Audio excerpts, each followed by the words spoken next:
like to welcome back to the show returning champion, Karl Iglesias. How are you, sir? I'm doing great, thanks. Pleasure to be here. So you have a distinct honor of being one of my very first guests ever on the Indie Film Hustle podcast. You were episode number 8. Wow. And you were kind enough to give a fledgling podcaster an opportunity to interview you, sir, all those years ago. And that interview is done. I mean, I think that's interviews downloaded tens of thousands of times over the course of the last 4 years. It's been one of the most popular ones. And we've always like, oh, we got to get you back on the show. We got to get you back on the show. So finally we like, let's do this. I'm sought after. So yeah, I'm glad I finally found the time. No, but I appreciate it. It was such a wonderful interview talking about the craft. And I told, and like I said before, you were one of the first people I reached out to because your book, Creating Emotional Impact, was one of those really pivotal books that I read. It was a producer that I was working with on a movie, and they said, you should read this book after they read my screenplay. They're like, you should read his book. It's probably going to help you.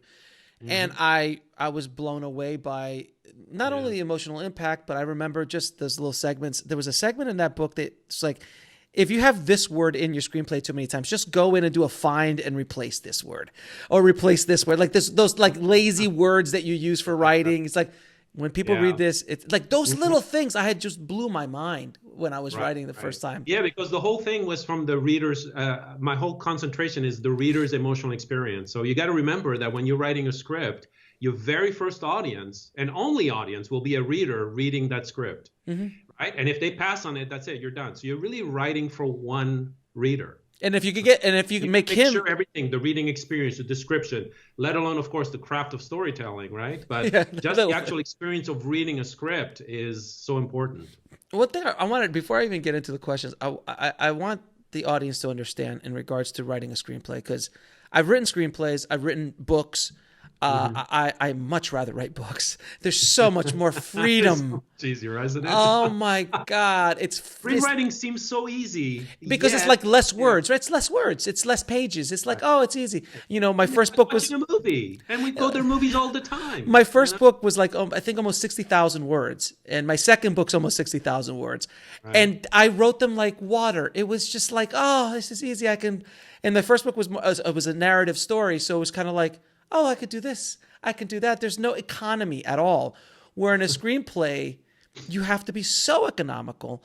And I want you just to explain to the audience that when you're reading a page, you need to look out into a sea of white.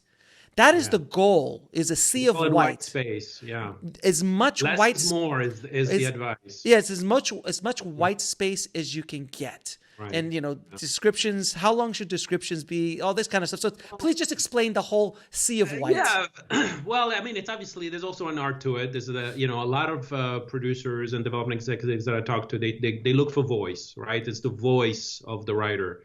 And it's the same with fiction, but with screenwriting, it's even better. So there's a sense of wittiness, of rhythm, of visuals, imagery, vividness. But the key is the best analogy I found with screenwriting is that it's visual poetry, right? So you know how poetry is very, very a haiku, like a haiku. Exactly, a haiku is even more intense and short, right?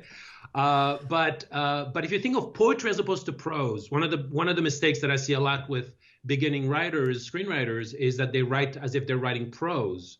So it's like it's a very novelistic voice in the script. They describe too much when you should think about how to describe the same thing with the least amount of words. So it's really more about poetry and visual poetry than prose. Yeah, like I've read screenplays where like the man walked into the bar. The bar was, you could smell in the air the stale cigarettes. As he walked, the floor stuck to the bottom of his shoe. Like, that's wonderful. And he was thinking about what he had for breakfast. And he was thinking, and by the way, here's what he had for breakfast. He had bacon, eggs. But the eggs were runny, not too runny. Like, and this the page count is like 200 pages. Right, and that's how it's written. And you're like, look, don't get me wrong. When I wrote my first screenplay, I was not far off from that. It was like, it's something that you have to learn. It is. Because when you write in school, when you write, even if you're writing, creative writing, they don't teach you the economy of words and to make that impact so much. And and using dashes and there's like little tricks and techniques to kind of just move things along. And but when you read out, and you'll know, by the way, in page 1, you'll know page 1, right? Yeah. Page 1, you'll go, no. Yeah. Most executives can tell by page 1 if it's going to be a good reading experience or not, even most readers. And I still remember an anecdote by Jerry Bruckheimer, the famous Pirates of the Caribbean producer, who's known to pick any script at random and open it anywhere, and he reads one page. And if he's not wowed by that one page, he throws it off. Wow. So that's the challenge, And I do talk about, in my book, when I talk about describing and writing, it's not just page 1 that counts. It's not the first 10 pages that counts. It's not the first act that counts. It's every single page. And the challenge you should have as a screenwriter is that you should be able to pick any script, open it anywhere, and you should be completely engrossed and engaged by that one page. And if it makes you turn the second page and so on, that's the key. That's the secret. The thing that I feel that screenwriters have been dealing with for years, and now even more so than ever, is what filmmakers are starting to deal with now in today's marketplace. So before, and also in screenwriting, in the early days, there wasn't a lot of competition. There weren't a lot of people screenwriting. That concept of you could be a screenwriter didn't come in until arguably the 70s and the 80s is when it really started to come up, right? Actually, I may correct you on that. Please tell me. That goes all the way up to the 1910s. What do you mean? 1913, there's actually the very first. Oh yeah, you're right.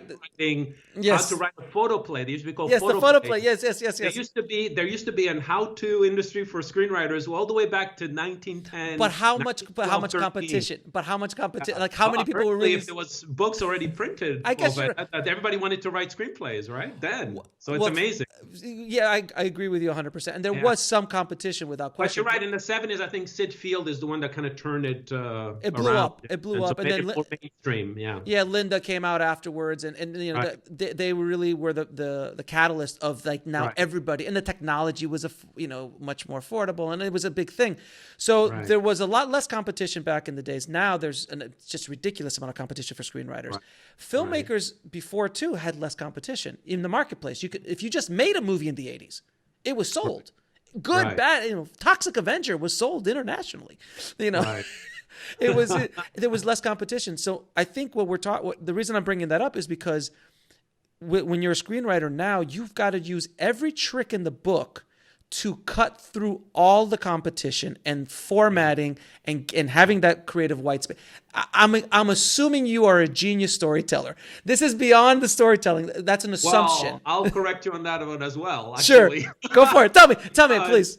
As much as there's an importance in the formatting and the description, right? And sure. Like a professional, the number one thing above and beyond anything is the craft of storytelling. Well, obviously, yeah. If you don't know the craft of storytelling, which I find a lot of people don't, they think they do, but they don't. They could have the most perfectly formatted script and the best written description-wise. But you're still not going to have a good experience after reading that script, right? Right. So it's like there's that joke about, that William Goldman, when he was writing screenplays, he could write, or Joe Esterhaz, he could write a script in a napkin and it would sell for $3 million, right? Because it's not about the napkin, it's about the craft of storytelling. So at least for me, obviously I'm biased because I'm all about the craft of storytelling. Right, so which is an important thing. Which, without question, I do not disagree with you in the least.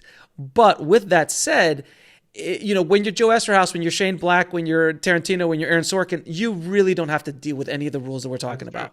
Because people are going to read it because of who you are. But that first script, that very first one, you can't have misspellings. You can't have grammatical issues. You can't you gotta look good. You have to be tight. First impressions count. You've got to be tight. I remember when I used to be a reader. That was my first entry level in the industry. Right. I used to be a script reader for Edward James Olmos. And, we have all these tricks. We look at the last page. We go, oh, my God, if it's 200 pages, we know the guy's an amateur. We look at formatting. So there's all these little things that you can do right away to kind of already get the flags out of the way, right? So you see all these red flags. You go, okay, that's an amateur. And then you read the script. So you don't want that. So you're right. And those are very fixable. You want to, checking for typos, make sure it's formatted correctly. And all the stuff, make sure it looks professional. That's obviously the first step. Yeah. It's tightening up the craft of just the presentation. Exactly. Yeah. With the storytelling involved, and that's what you need to cut through all of this competition. Because look at Bruckheimer. You're like, he'll just grab. I mean, how many scripts does Jerry Bruckheimer have in his office? I'm sure literally piled. All right, yeah. Piled up. So if you're lucky enough to, like, if the gods are with you on the day that he picks up yours and goes, Pirates of the Caribbean. Yeah. What do you mean? Fighter pilots? No, that's not going to work. So it's so important. So I haven't even asked you the first question yet. So the first question is, this is going to settle in, guys. We're going to be here for a minute. So explain to the audience, what is the concept of emotional impact within screenwriting? It's something that is basically your bread and butter and your angle on the craft, which is one of my reasons I love to have different points of view on the same problem, which is the craft of screenwriting. Right. Well, that's a really good question. And it's funny because I don't know if I look at it from a point of view of an angle or a niche, even though that seems to be my niche, because I feel that it's everything. It's everything. It is the core of storytelling, right? You mean to create emotion? No. You mean to create emotions in your story? We're talking about the emotions of the characters, right? No. Right? We're talking about the emotions of the audience. We're talking about the emotions of the reader reading your script, right? Mm-hmm. So whether an actor reads your script, they got to be emotionally moved by it. If a director reads your script, they have to be impacted by it. A producer needs to be impacted by it. The film needs to impact an audience. It's everything. And not only in screenwriting, but in music, in fashion, in everything. It's like life, right? Everything is an emotional impact on the reader. And it's what makes you like something or not like something, right? You go to a movie, you say, I like this movie, or it's my favorite movie of all time. The reason it is because it emotionally impacted you more than the movie you forgot about that you saw on Netflix or whatever, right? So for some reason, I feel like I'm kind of surprised that, everybody kind of talks about it, but not really, right? They tend to focus more on structure and plot and characters and all that stuff. So this actually brings up an interesting point about when beginners learn the craft and they write a script, they usually go in this order. There's three things, right? They start with plot. They try to figure out how to develop their plot. Then they think of their characters, right? They put the characters in their plot. And maybe they're thinking about theme, which is what the whole story is about, right? What are they trying to say with their story? And so plot, character, theme is like the process that most writers, as they start, go through. When you're an intermediary writer, right? When you know a little more, you have a little more tools and craft under your belt, you start with character, right? So you think of character, then they think about the plot, because the characters, what they do and what they want, create the plot. That's smart. And maybe then they think of theme. Theme is always the last thing. It's also the least thought subject, but the most important. Mm-hmm. And people don't think about this. So theme is something that I've really kind of like dug deep the last 5 or 6 years, because it's the most important thing in terms of it's what starts it all, in a sense. It's what do you want to say with your story.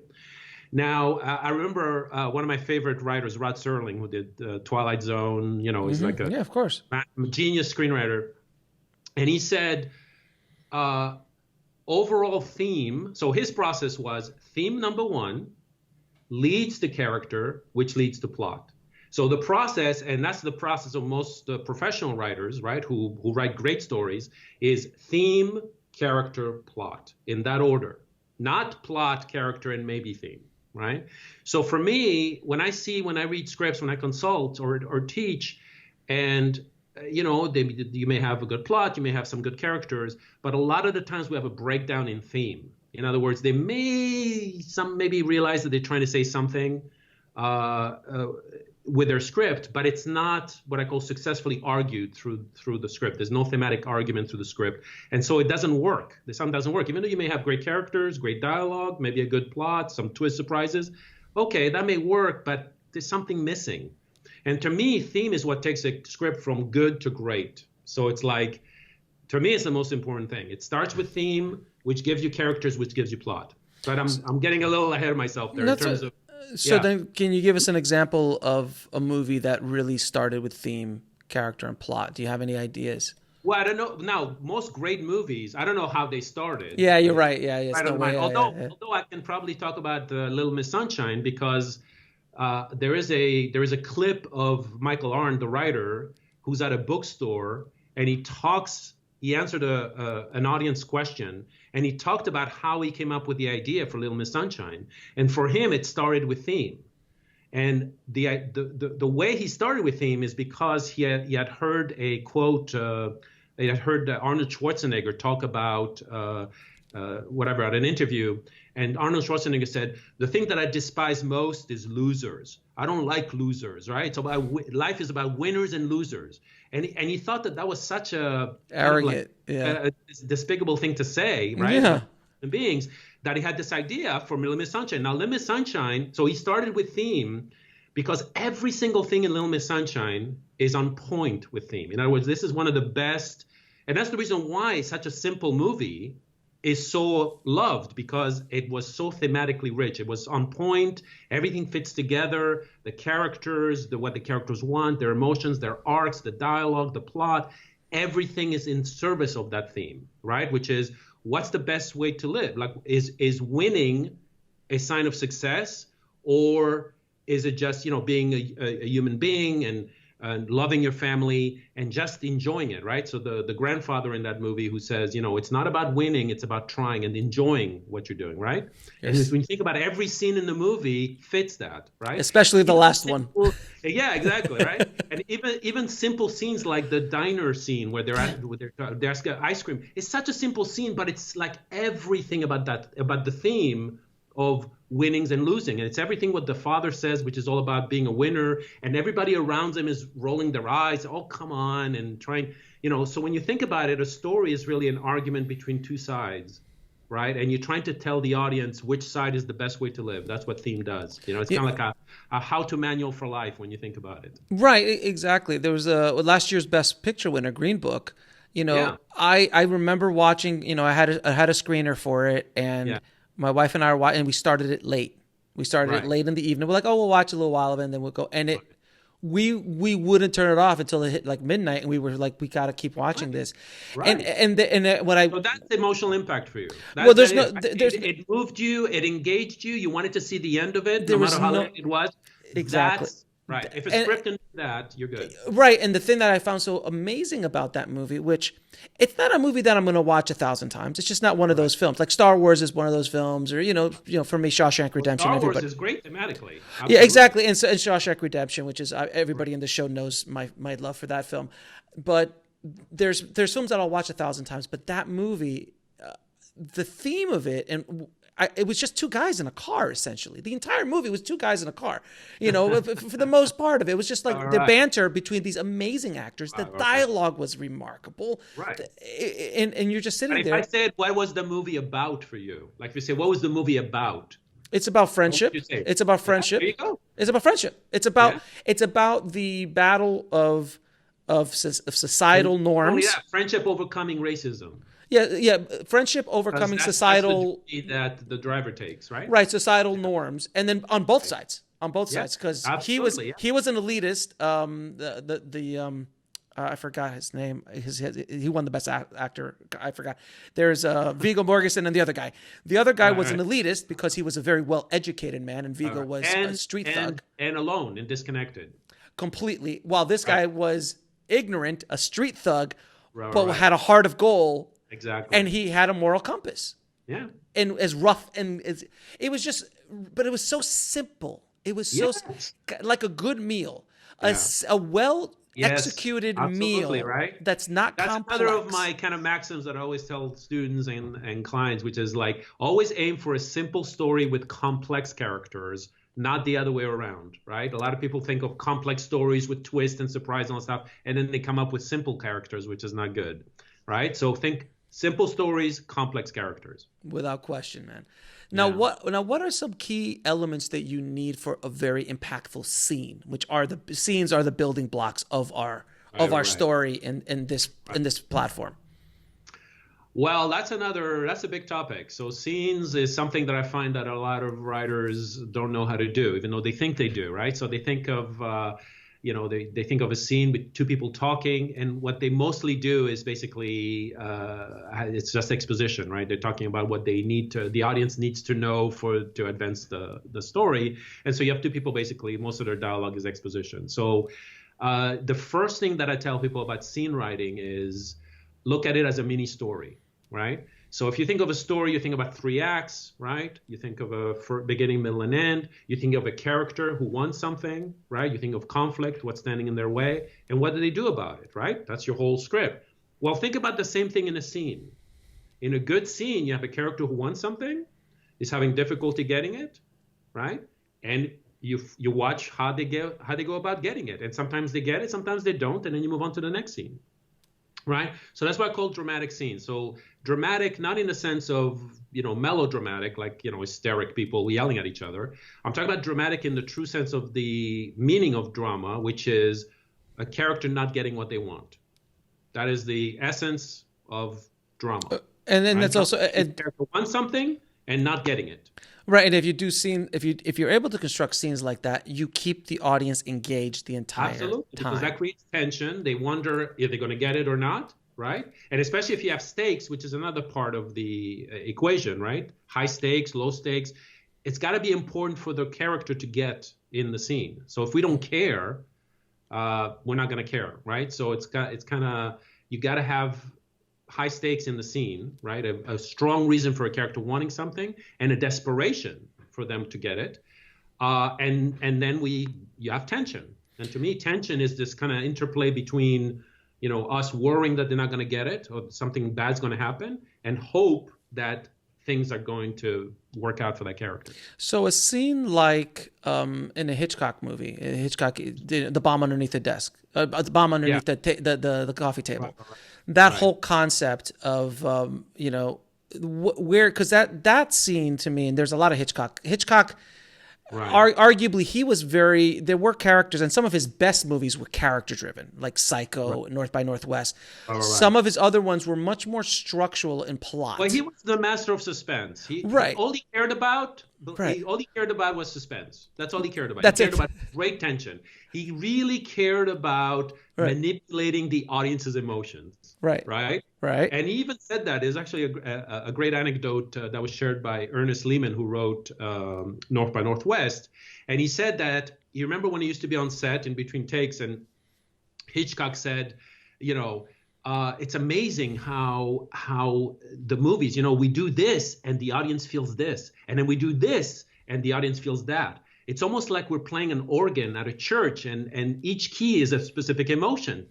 And then Hitchcock said, pretty soon we won't need that. We won't need the movies anymore. We'll just kind of like put him to electrodes or something like that, and play all the different keys. But he was a master at that. And that example about the bomb on the table was really to explain the difference between surprise and dramatic irony. So dramatic irony is also known as reader superior position or audience superior position, which is putting the audience in a superior position than the characters. That they know something that nobody else. They know that they know something the characters don't know. So his take, which he was right about, is that you could have two characters talking in a scene at a restaurant talking about the weather, right? And suddenly a bomb goes off, because there was a bomb on the table. We didn't know this, right? So you have 5 seconds of shock and surprise, okay? Another way of doing that scene is to actually have the two people talking in the scene and then put the camera down so you see the bomb ticking, and it's got 15 minutes to go, and then you go back again to the people talking about the weather. Now you have 15 minutes of tension and suspense. Mm-hmm. So he said, 15 minutes of suspense is a lot better than 5 seconds of surprise and shock, right? All right. So audience superior position is probably one of the most often used techniques, very effective for creating that engagement and creating that suspense and that tension. And then the concepts that you were just talking about before, where a character in a scene needs to get something and something stopping them, that conversation at that table could be all of that, but then you add into the mix, there's a bomb underneath the table. Right. But the Hitchcock said one very important thing that you left out, that you cannot, once the audience knows the bomb is there, you cannot blow the table up. You can't blow the place up, because they will be very upset with you.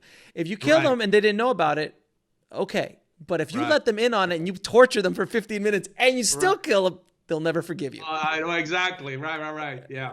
So, now you also have gone deep into Pixar and the magic of what Pixar has been able to Only do. because they're the master storytellers. I mean, they are. It's my favorite stories of all time are Pixar. I'm a big fan of Pixar.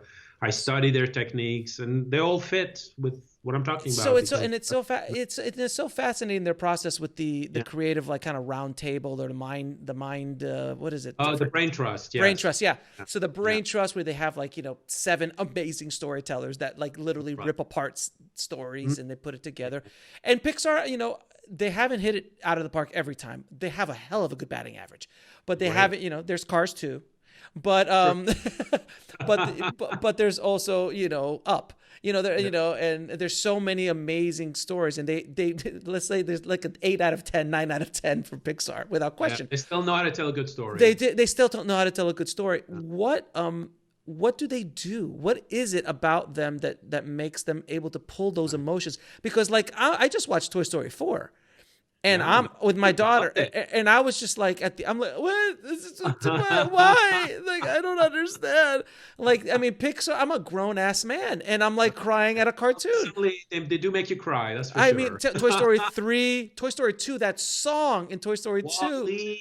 Oh no, Wall-E! Don't even get me started. Emo. Oh yeah, no. No, you listen to that sad song that what's her name, the cowgirl song is singing. Oh, that was in Toy Story 2. Yeah. The sad song about the toy, and she goes abandoned. Yeah, it's a 3-minute song, and you're just like, yeah, or the first 5 minutes of Up. Right. The most amazing way to tell a story of an entire life's love. You're just like, yeah, exactly. How did they do it? So they're very good at that. But again, you gotta understand too. It's not just about that, right? I mean, they don't take you to the movie and then show you just a sad scene and you cry and you go home. That's not it, right? No. It's a whole complete experience. So that's the good thing about Pixar, is that because they write for everybody. They write for kids. They write for adults, right? They got the 4 demographics, right? The 4Q, we call it, right? Young, old, men, women. But they tell what I call a complete story, right? A complete story has got characters we care about, a good story, right? A thematic argument, right? So all of them are about something important, character transformation. There's got some funny scenes. It's got some sad scenes. It's got some tense scenes, right? It runs the gamut of emotions. So, I talk about emotional impact, but a lot of people think, well, I'm talking about the character emotions. It's not a character emotion. It's about the audience emotions. So when you think about the emotions you like to go and pay money for, you go to the theater or watch TV or watch Netflix to feel these emotions. So the emotions that you want to feel is laughter, right? If you want to watch a comedy, you want to feel romance, you want to feel love, you want to feel connection between human beings. You want to feel anticipation, you want to feel hope, you want to feel curiosity, you want to feel surprise. You want to feel tension. We like tension because it engages us, right? It keeps our brain locked in, right? So all these emotions is what I'm talking about in the book and in my classes about how do you do that? How do you create curiosity? How do you create anticipation? How do you create suspense, right? There's actually techniques, which is what the craft is about, right? So you can teach the techniques. I can't teach people what to write. I can't tell you what ideas to write or what story to write or what characters to write. But I can tell you when something does not work. If I read a script and I'm not engaged by it, or I'm bored with it, I don't care, I'm going to tell you why I don't care. And I'm going to show you how to fix that, because that's what I focus on. That's my specialty in terms of like the actual emotions of the reader and of the audience. They have, I mean, obviously they have an amazing batting average, and the stories that they continues to tell again and again. You just sit there going, great. Yeah. How do you do it? And it is one good thing about them. If anyone listening is writing stories for kids, you've got to throw those inside jokes for the adults, because that's what's going to make it better. It goes away from that. Yeah. There's a difference between Saturday morning. I know I'm dating myself, but Saturday morning cartoons, which are dedicated directly to kids, and then a Pixar movie, which an adult would watch again and again and again and again. All right. Like Up. But then look at cartoons. Like my favorite cartoons, Looney Tunes cartoons, was the Roadrunner, cartoons, right? With Wall-E Yeah. Coyote, my favorite character, and those, I mean, adults enjoyed those as But well but because those it are was all about, but that was there's some dedication, conflict. okay. So yeah, let's break this down. You brought this up. Let's break down the Roadrunner and Wall-E Coyote and why they endure to this day. And they also there's no language, so every language in the world can get it. Yeah. Every culture in the world pretty much It's got everything in it. so about it. and we're Yeah. talking about simplicity. So let's break it down. Okay, well, you got a character, right? Who wants something? And wants something desperately. Yes, right? he does. And what does he do about it? He's the most creative person in the world because he comes up with all these different ways. And we appreciate that. We go, oh, that's very clever, right? And then we hope, because he's been doing it, because believe it or not, we care about Wall-E Coyote, right? We can also care about the bird, but the bird just keeps running away, right? The bird is actually smarter. There's than no him. emotion. We connect with the bird as well. I But would we argue we root for Coyote. there's no right? emotional connection to the Roadrunner. There's emotional connection to the plight of the coyote. Exactly. Right, because we understand, right? And the thing with Wall-E Coyote is that it's the epitome of perseverance. The epitome of perseverance. And we all, that's the thematic argument, right? In all those cartoons, they talk about perseverance, how to persevere, how to keep going, how to come up with new ideas, even if you fail. It's not about failing. It's Right. about failing and getting up and try again a different way. And that is a life lesson if I didn't hear one, That's And why it- we love it so much. Plus, it's funny, And we want to see how the coyote just keeps failing all the time. And I've only seen a couple. If I remember, he only caught the Roadrunner like 2 or 3 4 times, I think, in the entire run. My God, this reminds me. There's actually a clip online. You could Google it. I think it was. I don't know if it was Seth MacFarlane or something. So like the Family Guy guy. Yeah. And he did a small cartoon of what happened the day that Wall-E Coyote actually killed the Roadrunner and his life afterwards. It was so funny. It's only 4 minutes long.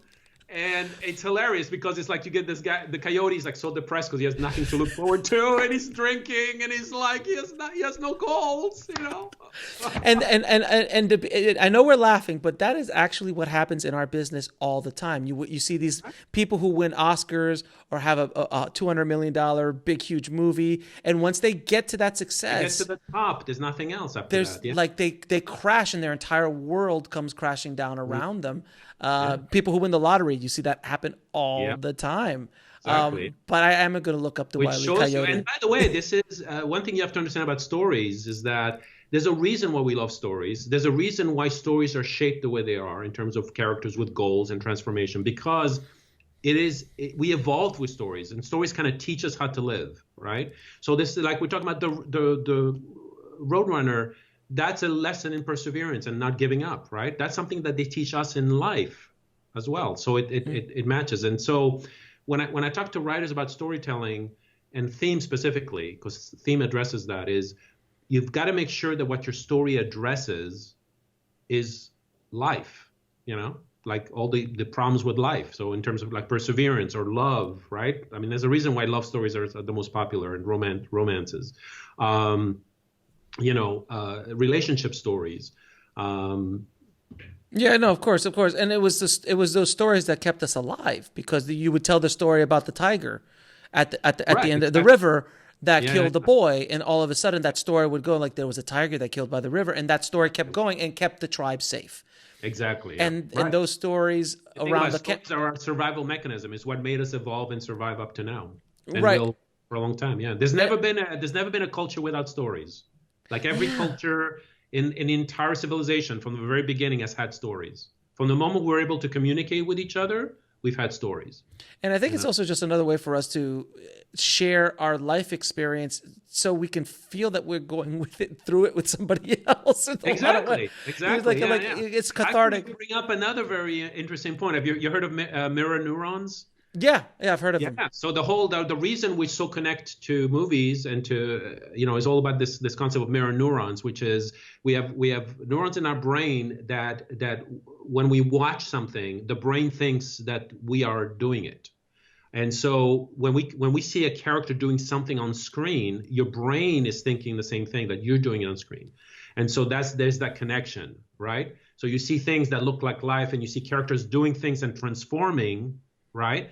That in a subtle way teaches you how to do it in a subtle way. Yeah. Is that why the Joker has gotten such a visceral reaction from the public? Because there's a lot of people who walk out. I was in the theater when I was watching, and there was people walking out. I haven't seen it yet, so I won't ruin it for you, but it is. But you understand the concept. I heard it's the really Joker. good, right? I loved it. I thought it was a masterpiece. I think Joaquin Phoenix will win the Oscar. I mean, if he doesn't, it's an absolute travesty if he doesn't win the Oscar. Yeah. But I was fascinated. I walked in with, to get me to go to the movie theaters nowadays with a family and everything is rough. And to get me and my wife to go and spend the money on a baby, like it's really hit the mainstream when my wife turned to me and goes, "Have you heard about what's going on with the Joker?" And I'm like, "How do you know about it?" She's like, "It's everywhere. We got to go see this movie." Yeah. Yeah. So, but it was fascinating to watch a character, and the same thing happened to Taxi Driver. That's why Taxi Driver is, because it was obviously Joker is Taxi Driver pretty much in many ways. But Taxi Driver rubs people the wrong way because you're going on a journey with Travis Bickle, and you're feeling what it's like to be insane. Essentially, right? And not the One Flew Over the Cuckoo's Nest insane, which was fun.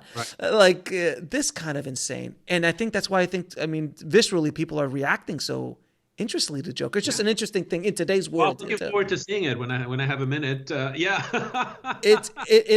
It's definitely my number one movie on my list to see. Yeah. But those mirror neurons is something very, very, very powerful. You feel for what the character is going through. Exactly right. It's the whole thing of empathy, right? It's like and that's the thing.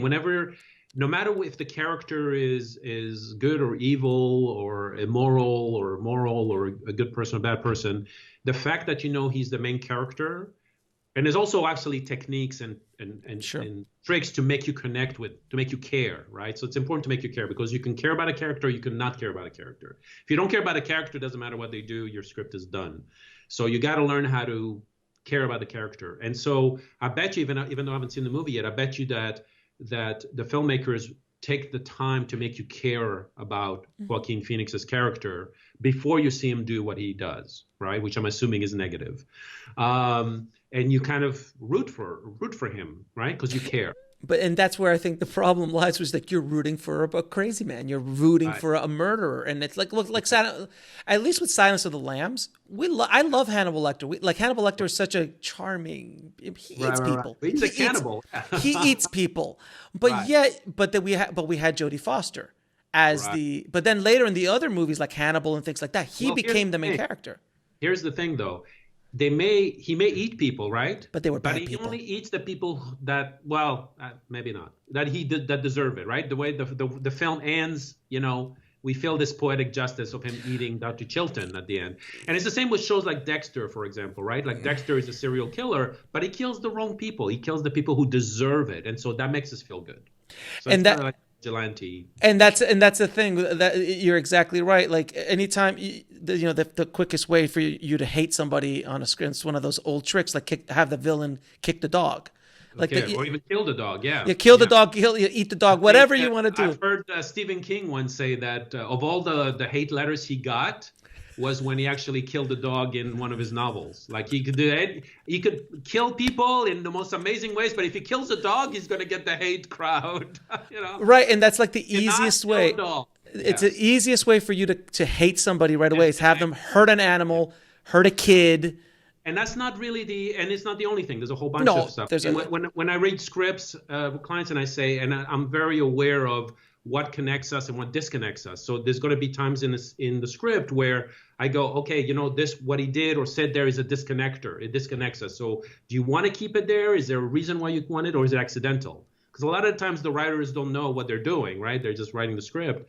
And if they don't realize that they just disconnected the audience from the character, and they don't know why. They don't know why the scene's not working. They don't know why the script's not working. And I could tell them, well, you just disconnected us here. It was intentional, but we don't care about the character. So everything that happens after that, if we don't care about the character, you're done. So what are some of those elements and techniques that help you create a character that you have strong emotional ties to? Because that is also agreed. I mean, I was watching a show the other day, and it was just like, ugh, Like I just like the plot was Right, the just plot don't was care. plot was good, but I'm like if I get up and go to the bathroom and I tell my wife just keep playing it, it's fine. You don't have to pause it. I'm disconnected. Right. But then you watch other shows or you watch other movies and you're just like, Or think about the classics, right? Think about the classic sitcoms, right? Like Friends or The Seinfeld, Office, right? yeah, Office, Or right. Seinfeld, right? They're classics, or Cheers. I mean, because you care about the characters, right? It's like you don't care even if the jokes are not funny, or I mean they are, but even if they weren't, you would still want to be with those characters. You just want to be in the same room with them, and that's why you keep . Week after week after week. So what are some of those elements to create that emotional tie? So there's a whole bunch of them, right? I have a whole chapters in my book, but in terms of connecting emotionally, right? So there's these three things that I talk about, and you can see that very well with Pixar as well. So when I teach my classes on that, I show the Pixar clips and show you how it's done, and then show you the people that don't do it, right? So there's element of what I call pity, humanity, and admiration. Right. So there's if you can create pity in the character, meaning we care about something that happens to them. Right. So something happens, and it could be any character. You meet any character, you don't know anything about them. And if something happens to them that makes you feel sorry for them, like let's say they're bullied by someone, or they just got robbed, or they lost their wife, or they just lost their dog, or whatever it is, anything that makes us empathize and we feel sorry. And there's hundreds of those. Right. So empathy and pity is one of them, right? Because of the way we're built as humans, we cannot not care if you feel pity for someone. And it could be a villain as well. That's what they do with Hannibal Lecter, right? The fact that Dr. Chilton abuses Anthony Hopkins. Yeah. We feel sorry for him, even though he's a cannibal, right? Right. So pity is one of them. Humanity is very important, and that basically is show the character's humanity, in a sense, make them care about something other than themselves. So a character who's not selfish, so a character who cares about something, whether they care for a dog, they care for a pet, they care for a plant. They do this in the Leon the Professional. Yeah, you read my mind. It was exactly, right? Yeah. But that's very well done. It was so beautiful. He's a killer, right? He's a hitman, but we care for him because when he go home, he drinks milk and he takes care for his plant. We know, oh, he's a good guy. He just happens to kill bad guys. Yeah, exactly. Yeah. So that's one of them. So show humanity, show that you care about something, a cause. You have a friend you care for your parent who's sick. I mean, all this stuff, right? You tuck somebody in bed, you bring him soup. There's thousands of those. So humanity is a second one. And then the third one is the one that most people know about, is admiration, meaning that you give the character traits that we all admire in a human being. So think about, like, in your dating days, you had a list of the admirable traits you wanted in your mate, because that's what most people admire. So somebody who's beautiful or handsome, somebody who's smart, somebody who's funny, somebody who's the best at what they do, right? So the best cop, the best agent, the best soldier, the best whatever, right? Best surgeon. And there's a whole bunch of stuff. Somebody who's courageous, as opposed to Indiana Jones, brave. So yeah. The list of positive traits that are admirable in a person. So when you combine those three, and it's funny because talking about Pixar again, I showed the clip in Wall-E where when we meet in the beginning, we meet Wall-E and he's doing the garbage thing. But there's the scene where he finally goes to his house, to his little home, and it's only a 3-minute scene. But in those 3 minutes, you get about 20 plus little tips of all this stuff that I talked about, right? And those 20 things are kind of like designed to make us care about that character. And he's a robot. He's a garbage cleaner, right? But yet you see, you feel sorry for him. You see his humanity. You see that he cares about things. They're showing us how human he is, right? And there's a lot of admirable traits in there about all the little things of how he keeps his house and he collects things and he likes romantic movies and he sings to himself. I mean, there's all these little things that just add up. Those are called the little touches, character touches. And that's what you want in all your characters. Yeah, I was thinking about that movie. Like, there's no dialogue. There's barely any dialogue in that movie. Yeah, it's like one of my top 5 favorite movies of all time. With Up and Finding Nemo, The Incredibles, Toy Story, Toy Story 2, Toy Story 3, Toy Story 4. All 4 of them. It's amazing, right? All 4 of them are actually really good. Yeah. They always hit it out of the park with the Toy Stories, without question. Now, there's another thing that I think a lot of screenwriters have a problem with is the dreaded dialogue, and being able to write realistic and sharp dialogue. And so any help you can give us to help dialogue in the world would be but also to talk on the nose dialogue, which when I wrote my first few screenplays, it was horrible. I would get that note back constantly, be like, dialogue's on the nose. And I'm like, what does this on the nose mean? Like, I don't understand I was so ignorant to the process. I didn't even know what So please explain on the nose dialogue, and then how to avoid on the nose dialogue. Right. Well, I'll tackle your first question because I had a funny remark for that when you said, how do we become good dialogue writers? I was going to say, well, there's a very simple process, but it might require a little bit of surgery, which is go and take Aaron Sorkin's brain and put it inside your skull, and then you'll be a good dialogue writer. Or Tarantino. Yeah, exactly. Or Tarantino, exactly. Right.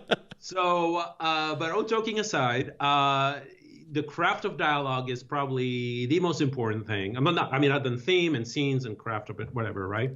So I like this analogy that Ernest Hemingway shared with writers, where he said that a great story is architecture, not interior design, right?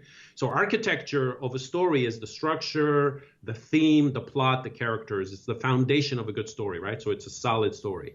Dialogue is interior design, right? So it's all the little color of your walls and your posters, and I'm looking at your room, right? There's a very specific interior design going on, right? That would dialogue be. So you could have a solid house that is standing on its own, but if the room has no good interior design, it's still going to look kind of yucky, right? You're not going to have a good feeling about it, right? If your room was empty. So that's what dialogue is. So you could have a really good script, but with terrible dialogue, it's still not going to create that emotional impact you want in the reader, right? Okay. And by the way, it doesn't mean you're not going to sell your script. It just means they're going to hire a rewriter to do the script. And as a matter of fact, I don't know if you know this, but in Hollywood, dialogue writers are hired at six figures for a couple of weeks' work just to punch up the dialogue, because that's how important it is, right? So can I stop you for a second? Because I want to make this really clear for people, because this is a wonderful analogy. If you have the most beautiful home, designed mansion, but the interior design is tacky and bad, the value of the entire house goes down. Yes. And it's that simple. And I think that's a great analogy for screenwriting. I've never heard that before. I think it's so important, because it is. The house is the foundation with the theme, the structure, the characters. But that dialogue is the painting. What color is it painted? Is it neon? Is it neon green paint? And I mention that every single time with clients and students, because when I give feedback and something is not working at the foundation level, right? I say, okay, thematically or character or story, something is not working. And they come back to me and say, oh, but what about that little scene where this character says this and that? That's a nice painting. Isn't that a big line? And I'm going, yes, it is, but I don't care. I just don't care. You're talking about your house is crumbling, and you're talking about what poster to put in your wall. I mean, come on, right? That's exactly it. So that's a great analogy. I love that analogy. Thank you, Ernest Hemingway. But that's the thing. And so writers sometimes do not understand that the foundation has to be solved before they think about the interior design. So, but dialogue is the interior design, and on the nose dialogue, to come back to your question, is probably one of the biggest challenges with writers, because there's different levels of dialogue, right? So there's dialogue, and I break it down into these four categories in my book, which is emotional impact, which is the lines that make you smile, that make you laugh, witty lines, sarcasm, all this stuff. They create an instant reaction, right? So they like, ooh, that was a great line, right? That's emotional impact. Then you have character, which is character voice, which is what the character says, and the way they say it reveals their personality, reveals their opinions, their traits, et cetera, et cetera. So those are character, that's what we call individuality for dialogue. The third one is exposition. And unfortunately, most writers tend to focus on exposition. And that's where you get the on-the-nose claim, right? Feedback. Because exposition is characters saying information that you feel the audience needs to know to figure out what's going on in the scene or in the story. Unfortunately, that's all they do, right? So another feedback you get with dialogue is that all the dialogue sounds the same. All the characters sound the same because it's really just your voice. And all you care about is giving expositions. You don't care about character. You don't care about emotional impact. The opposite of on the nose is subtext. And that's the fourth category. And that's probably the hardest thing to master. It's usually where you get to the professional level and you're a master of dialogue. That's when you get subtext. And that's when the line of dialogue kind of implies things. You don't state it on the nose. On the nose means you're stating exactly what the character is thinking and what he's feeling, right? So I'll give you an example, top of my head. If you're a friend of yours, who you don't really like, comes to visit you, right? And you say, oh, it's you, right? In that, right? We understand that's subtext for I don't like you, right? But if he says, "Oh, it's you," it's all about performance. So that would be right. So that would be like the subtext, right? Or so you know what he's thinking, you know what he's feeling, without saying it. Now, a beginner writer who's going to write on the nose dialogue would be, "Oh, I'm really unhappy to see you right now," right? You're stating exactly what he's feeling. That's on the nose dialogue.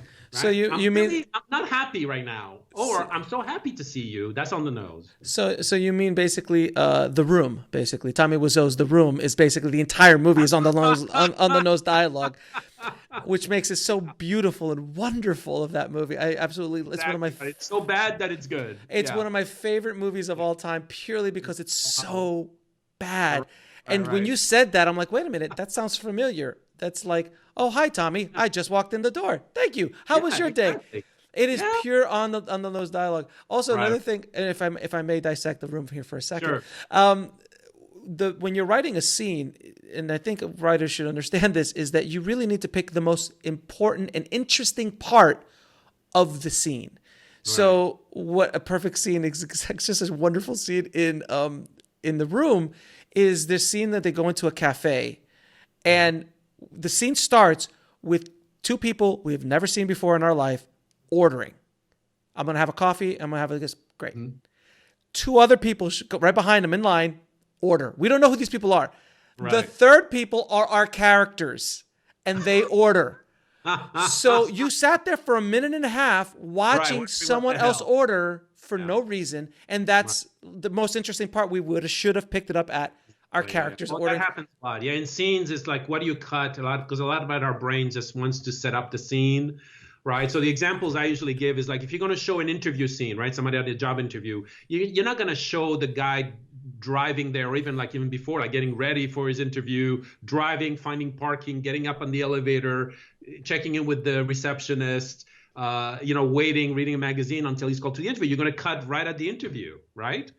So that's what it's about. Yeah, it's in that scene specifically, you might not even have to have them ordering the coffee. They should just just be sitting down at the coffee shop with the unless the ordering really is moving the story along, and that's fat that could be trimmed out. So actually, one of the first questions you should ask yourself with scene writing is what's the point of that scene? What's the purpose of that scene, right?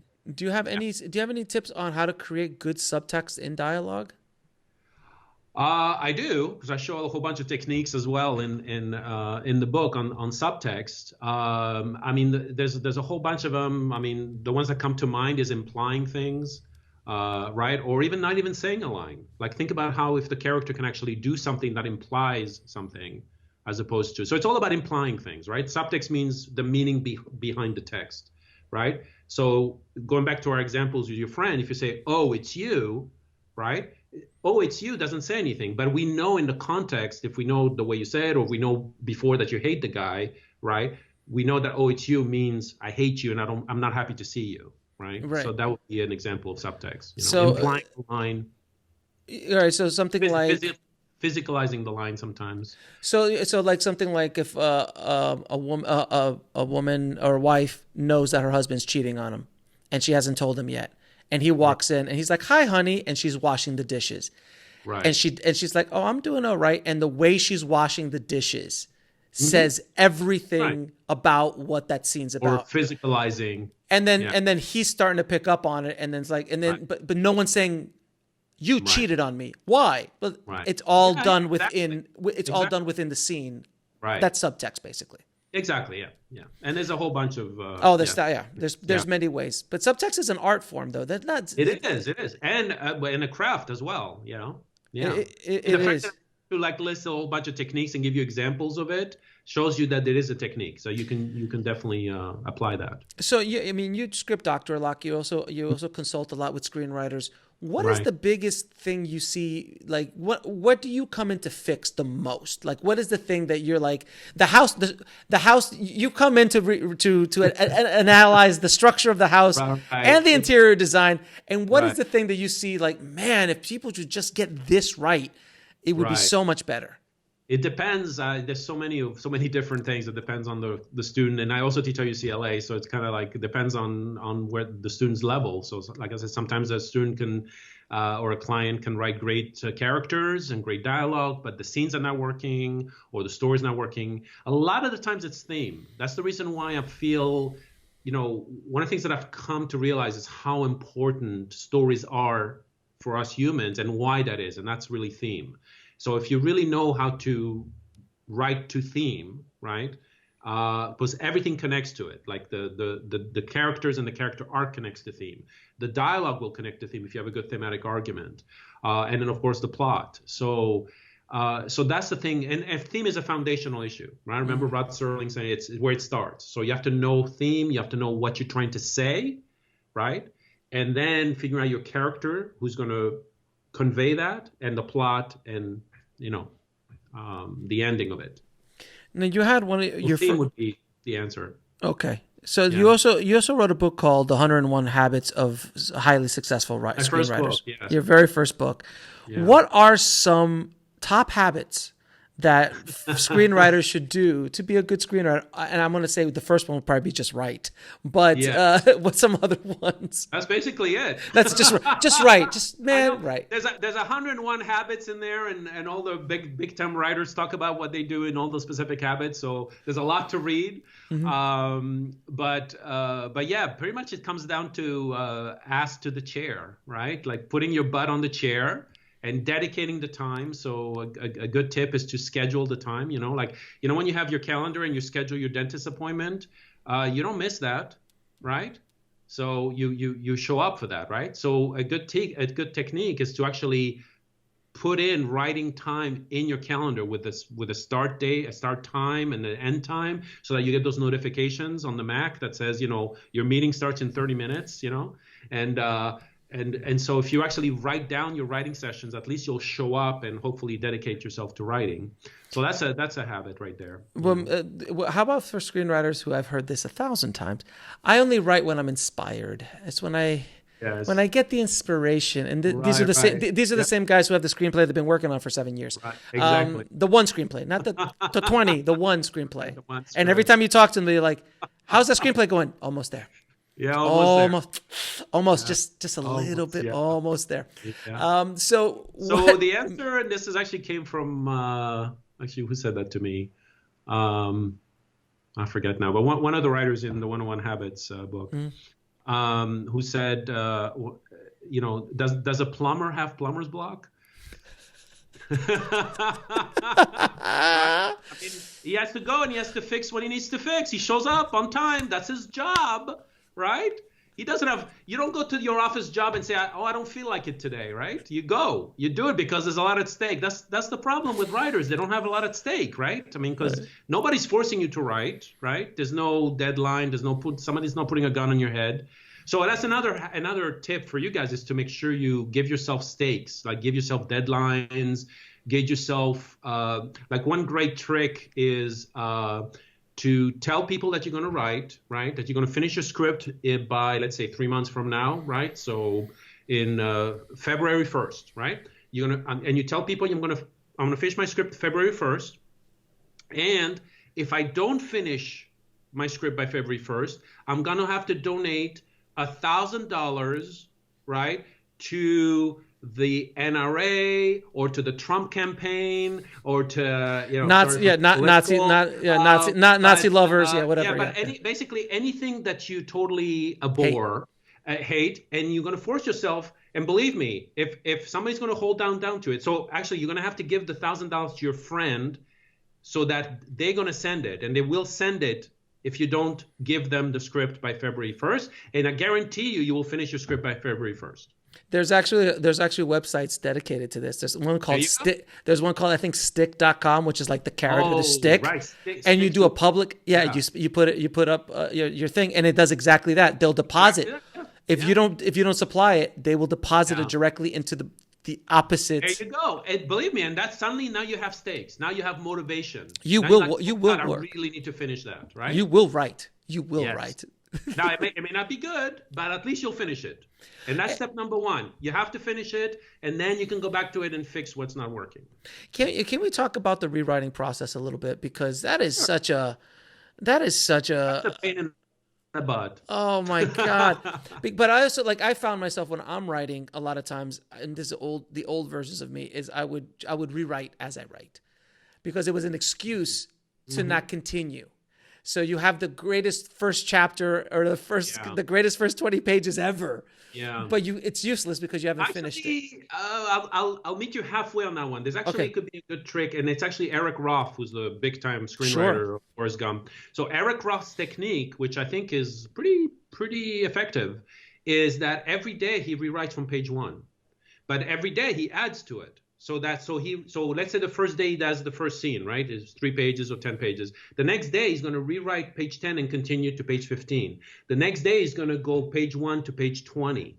The next day he's going to go but he's always starting from scratch, so that by the time the script is done, he's rewritten it like 30 or 40 times, right? So I think that's a really good technique. It takes a little longer, but that's his technique, and you can't doubt that one. But that's like samurai level writing. Like you're talking about a master. You're talking about like to be a first time writer doing that. Like, who says you cannot be a master right off the gate?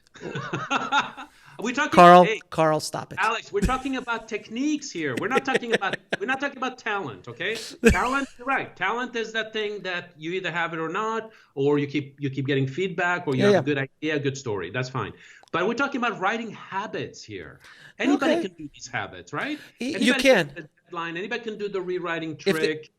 There's another one that Seinfeld is known for, the break the chain. Have you heard of that one? No, I haven't. What's that one? So this was to be Jerry Seinfeld's technique for making sure that he wrote jokes every single day. And so what he did is that he had his calendar, and every time he wrote, he would put a big X, right? And then the next day, an X, an X, and another X. And his job, when he looked at his calendar, was to not break the chain. Like he had to make sure he had an X every time, because if he didn't do it one day, he would break the chain. You would see this hole of the chain of X's.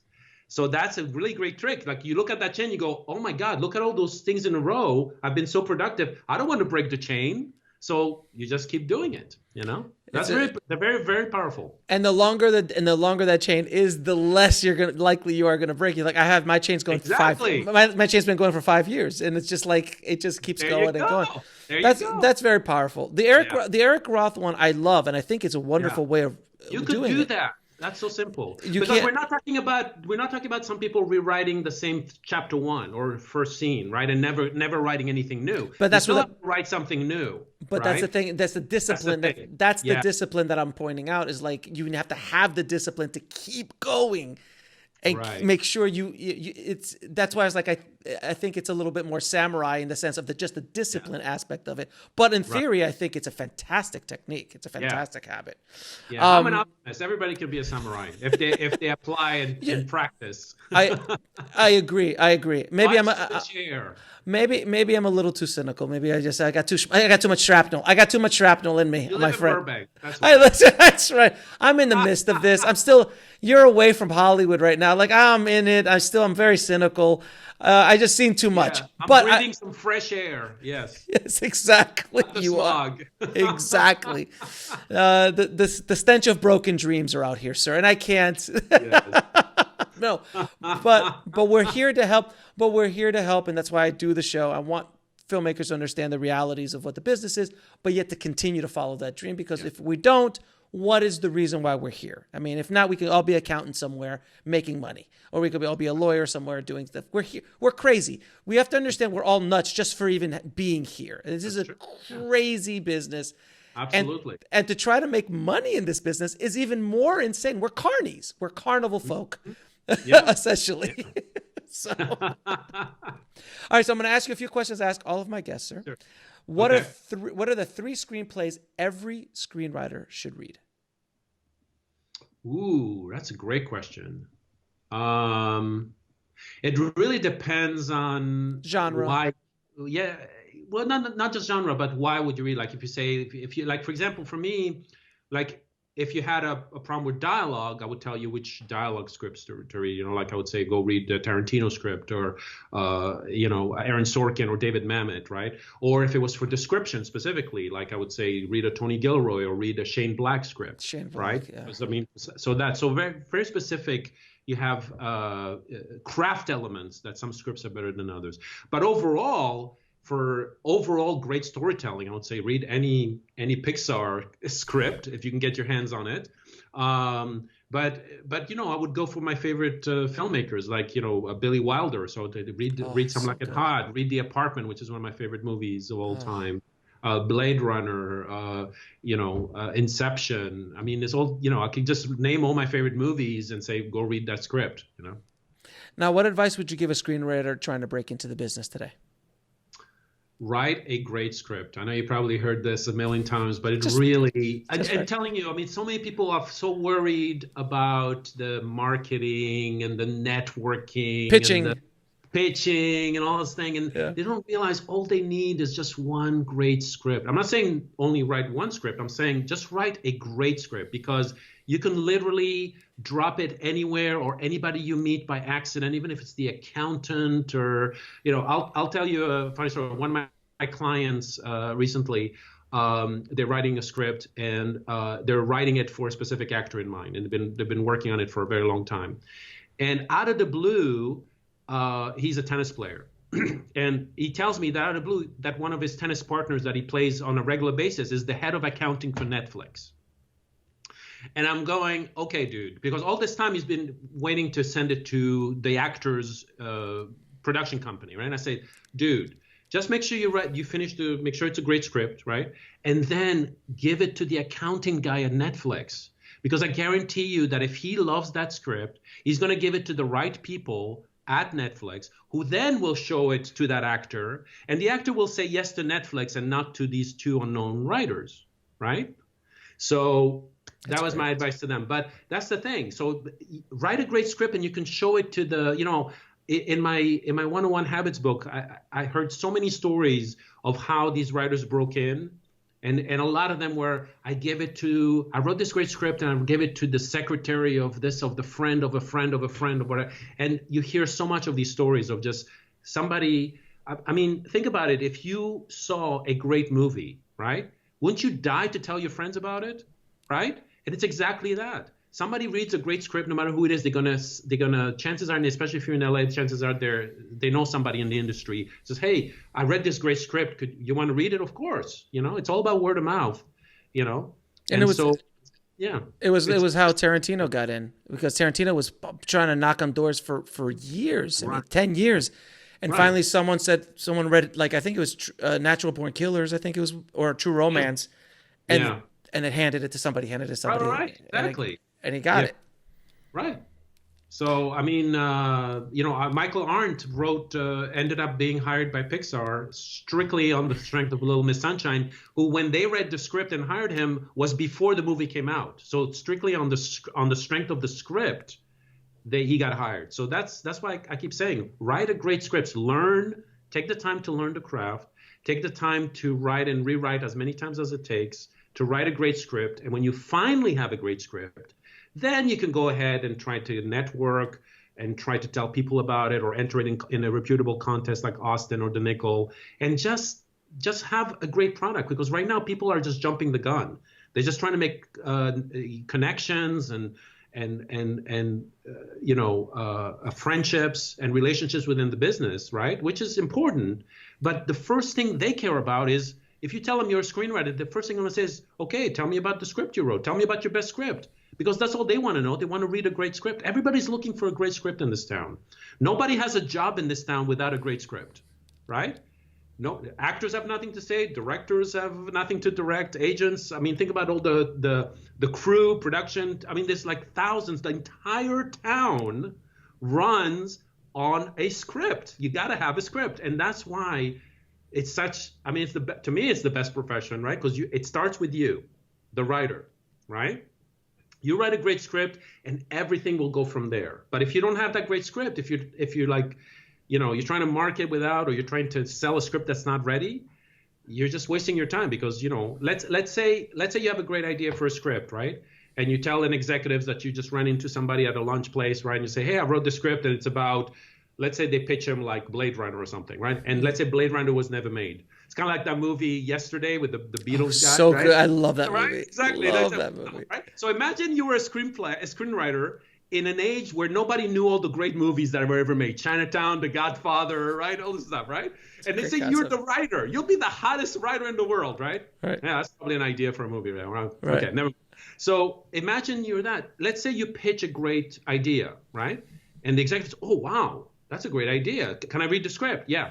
Okay, you send them the script. The script is not good, not ready. The idea is good. The script is not ready.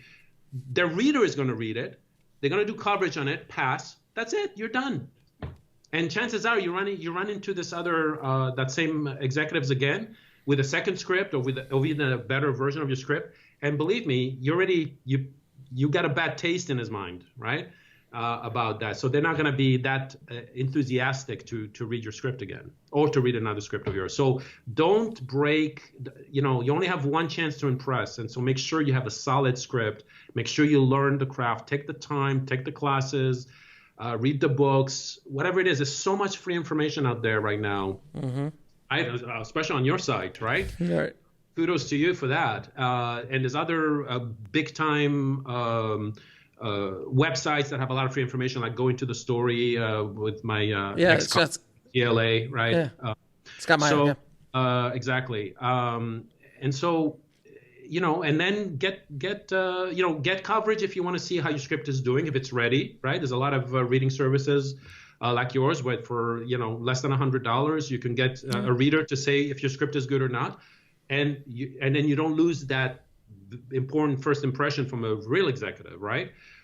So get that out of the way, or send it to a contest to see, except the contests take longer to get feedback back. Yeah. Readers, I think the reading service is a good way to start.